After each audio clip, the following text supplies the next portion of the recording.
Bonjour et bienvenue dans ce troisième numéro de Chablais-Côte TV, le magazine vidéo du syndicat d'aménagement du Chablais. Aujourd'hui, une émission grandeur nature pour vous faire découvrir des sites uniques et insolites dans le Chablais. Ce numéro spécial du Chablais-Côte TV sera donc consacré à la démarche portée par le SIAC, une démarche pour le Géoparc européen du Chablais. Nathalie Kaila, chercheur-professeur à l'Université de Savoie, va nous expliquer comment sont nés les géoparcs et comment ils se sont généralisés dans le monde entier. Les géoparcs sont nés dans les années 2000 à l'initiative de 4 sites naturels protégés pour la qualité de leur patrimoine géologique. La réserve naturelle géologique de Digne-les-Bains, dans le sud de la France, il s'était associé à un parc allemand, le Vulkanefel Park, un parc grec, le parc de Lesvos, et un parc espagnol, Nature Teio. Dans un premier temps, le réseau s'est étendu à l'échelle européenne et il existe actuellement une quarantaine de géoparcs européens. Et puis dans un second temps, la reconnaissance a été faite par l'UNESCO de ce label qui désormais est international. Nathalie, quel est l'intérêt pour une région d'obtenir le label Géoparc attribué par l'UNESCO ? Il y a plusieurs raisons à demander cette labellisation Géoparc. Pour la communauté des géologues, il est certain que le Chablais a marqué l'histoire de cette science par un certain nombre de découvertes comme l'histoire des dernières glaciations, les nappes de charriage, etc., qui ont été découvertes dans le Chablais. Pour les habitants, la géologie est omniprésente. Elle est omniprésente d'abord par la qualité des paysages qu'on trouve ici, aussi par les contraintes que cette géologie impose à l'aménagement du territoire, à la construction du bâti, aux risques naturels qu'elle fait courir parfois. Et puis elle est omniprésente aussi dans l'activité économique puisque un certain nombre d'extractions de matériaux, gravières ou extractions de pierres de construction ont été faites ici. Et puis bien sûr la ressource en eau qui est un élément important de ce territoire. Concrètement, pour les habitants du Chablais, qu'est-ce qu'apporte une telle labellisation ? Dans un premier temps, on peut imaginer qu'il permettra de rapprocher la population d'une meilleure compréhension de tous ces phénomènes.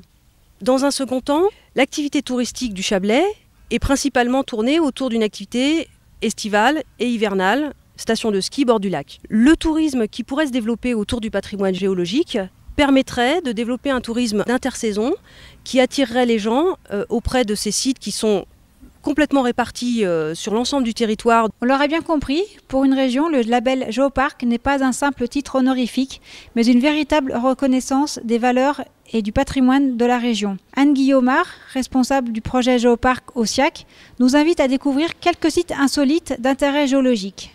À découvrir de toute urgence. Il y a plus d'une centaine de sites intéressants dans le Chablais, mais on va déjà en citer quelques-uns.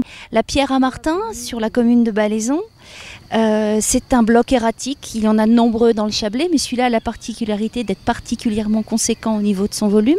Donc un bloc erratique, c'est un bloc qui n'est pas originaire d'ici. Il a été transporté. Autre site glaciaire d'intérêt, pas très loin d'ici non plus, les Voies du Liot. Ce sont des culots de glace qui ont été emprisonnés dans les dépôts glaciaires. Et puis, quand le glacier s'est complètement retiré, les culots de glace sont fondus tout doucement, tranquillement, formant des dépressions. Sous-jacent à ces dépressions, en fait, il y a des niveaux imperméables, si bien que les eaux de ruissellement vont avoir tendance à rester prisonnières de ces dépressions et on a des petits lacs qui se forment.